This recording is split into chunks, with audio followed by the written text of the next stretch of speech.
நேற்று நிர்மல்குமார் அவர்கள் கொடுத்த பேட்டி. அதில வந்து வன்மையா வந்து செய்தி நிறுவனங்கள ஃபுல்லாவே வந்து சாடியிருக்காரு.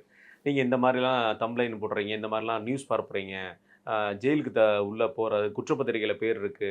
இப்படிலாம் போடுறது ரொம்ப வன்மையா கண்டிக்கிறோம் நாங்க. இனிமே விஷயத்துல இந்த மாரி ஃபாலோ பண்ணாதீங்க அப்படிங்கிற மாரி சொல்றாரு. ரைட்ண்ணே. இது வந்து அவரோட ஆதங்கத்த கொட்டுறதுக்கு வாய்ப்பு இருக்கு.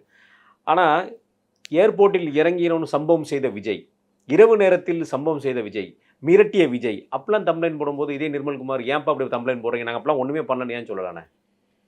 முதல்ல இந்த மாரி விவகாரத்த கண்டுக்காம கடந்து போணும். ஏற்கனவே நான் இன்னொரு விஷயத்துல கூட சொன்னேன். பத்திரிகையாளர்கள இப்படிதான் பண்ணணும், அப்படிதான் பண்ணணும்லாம் சொல்லக்கூடாது. பிரேமலதா பண்ணாங்கல்ல. ம். 6 பேருன்னு போடுறீங்களா? 6 தொகுதி. அது அவர்களுடைய கருத்து. அவர்கள் ஒரு கணிப்புல எங்கேயாவது தகவல் கிடைச்சிருக்கும், ஏதாவது போடுவாங்க. அப்ப இவங்களுக்கு என்னன்னா பாதிக்குது. உடனே மிரட்டுறாங்க. "எப்படி நீ 6 போடுவ? எங்கள கேட்காம எப்படி போடுவ?" அப்ப அ உங்கள கேட்டா சொல்லுங்க. ஜனவரி 9 சொல்லுவீங்கன்னா, இத அப்ப முடிஞ்சு போச்சு. ஜனவரி 9ல இதான் கேட்பாங்க. அதான் கேட்பாங்கன்னு அவங்க கணிப்ப போடுவாங்க. அது அவங்களோட உரிமை. இல்லையா உங்களுக்கு அவ்வளோ பிரச்சனை இருந்தா நீங்க அவங்க டெஃபர்மேஷன் கேஸ போடுங்க. இது டெஃபர்மேஷனுக்குள்ளேயே வராது. ம். 8 சீட்டு கேட்குறாரு பிரேமலதானா எப்படி டெஃபர்மேஷன்ல வரும்?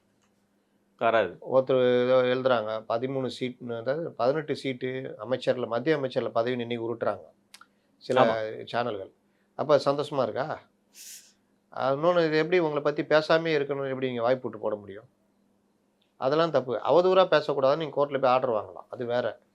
இதெல்லாம் நீ என் கட்சிய பத்தியே பேசக்கூடாது. இத்தன சீட்டு இதனால அப்படிலாம் நீங்க பேசவே யாரையும் முடியாது. அதே பாணி தான் இப்ப இவருக்கும்.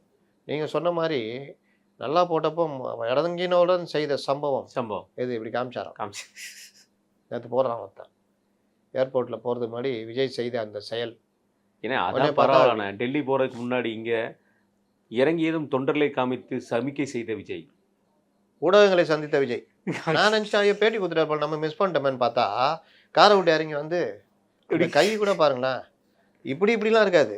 நீங்க இப்ப சோனியா இவங்க பிரியங்கா, அதெல்லாம் வேற வேற. ராகுல்லாம் பாருங்க அப்படி இருக்கும். இந்திரா காந்திலாம் பாருங்க, எம்ஜிஆர் பயங்கர ஸ்பீட் இருக்கும். அந்த ஒரு தெம்பு இருக்கும். அவ்வளதான் போயாச்சு. முடிஞ்சுது. இது வந்து ஊடகங்கள கீழ ஒருத்தன் போறான். எது? ஊடகங்களை சந்தித்தாரா? அப்படின்னு.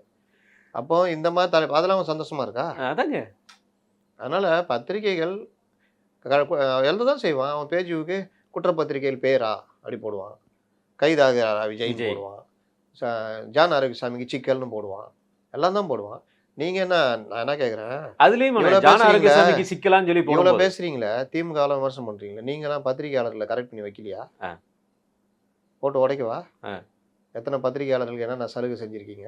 எவ்வளோ பேர் உங்கள்ட்ட இருக்கிறாங்க? பட்டியலே என்ட்ட இருக்கு.